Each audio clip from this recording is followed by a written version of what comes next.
নিখোঁজ কে কীভাবে নিখোঁজ হলো সেটা জানার জন্য তোমাদের দেখতে হবে আজকে আমাদের ডে 4 মিনি ভ্লগ। পুরো ভ্লগটা না স্কিপ করে দেখো। Hello, welcome to our mini vlog. তো আজকে তো পার্কে যাওয়া হয়নি, আজকে একটু রেস্ট নিচ্ছিলাম, সকালে উঠিনি, কালকে রাত্রিরে শুতেও অনেক দেরি হয়ে গেছিলো।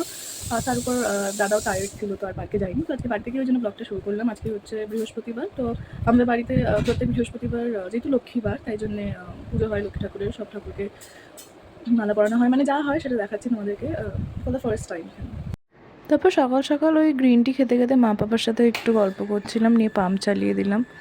Hello, good morning. এখন বেজে গেছে হচ্ছে 9:10-15 বাজে, মনে হয় 9:13 বেজে গেছে। আর আমি একটু আগেই ঘুম থেকে উঠলাম, মানে আজকের মতো ঘুম মনে হয় কোনোদিনই পাইনি।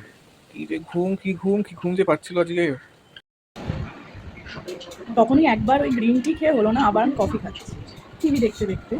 রোজকার কথা, মানে বাঙালিদের যে গরম পড়েছে না ঠান্ডা পড়েছে বোঝা দায় হয়ে যায় একদম। আর এটা হচ্ছে আমাদের ঠাকুরঘর, আর ঠাকুরঘরে আজকে বললাম বৃহস্পতিবারের পুজো আছে, তো সব ঠাকুরকে এরকম মালা পরানো হয়, খুব সুন্দর দেখতে লাগে। আর আমাদের লক্ষ্মী ঠাকুরের সামনে ঘট পেতে পুজো করা হয়। মা কালীকেও কত সুন্দর লাগছে দেখতে। আর এটা হচ্ছে আমাদের বাড়ির নিয়ম অনুযায়ী যে সরাটা আনা হয় লক্ষ্মী পুজোর সময়, সেখানে মা দুর্গা আঁকা থাকে। এটা আমাদের বাড়িরই নিয়ম। বয়েল কিছু প্রত্যেক বৃহস্পতিবারই আমরা এই ঘুমটা দিই। ভালো লাগে না, সকালে সেটা পিওর তো পুজো হয়ে যাওয়ার পর আমাদের ব্রেকফাস্ট হয়ে গেল, পাপা লাঞ্চ করে অফিস বেরিয়ে গেল। বেজে গেল 12টা বেজে গেল। আজ রান্না হয়ে গেল তো? রান্না আজ বেশি করিনি।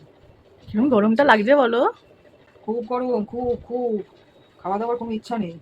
তুমি রান্না ছেড়ে দেবে মা? এবার শুধু জল দিয়ে চেয়ে করবো।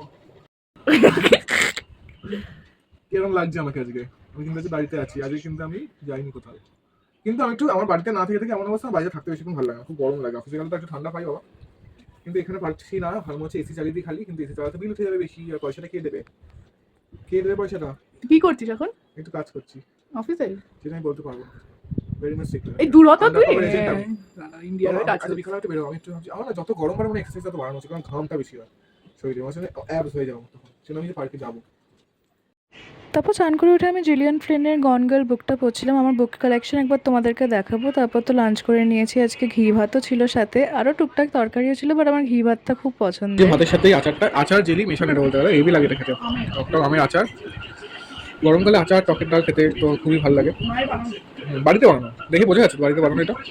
তারপর তো খেয়ে দিয়ে আমি আর দাদা বেঞ্চ বস করছিলাম হইচইতে নিখোঁজ। এই নিখোঁজের কথাই আমি শুরুতে বলছিলাম। हमारा वीडियो में आज কিছু দেখানোর ছিল না, তাই আমি ব্লগ এখানে এন্ড করে দিচ্ছি।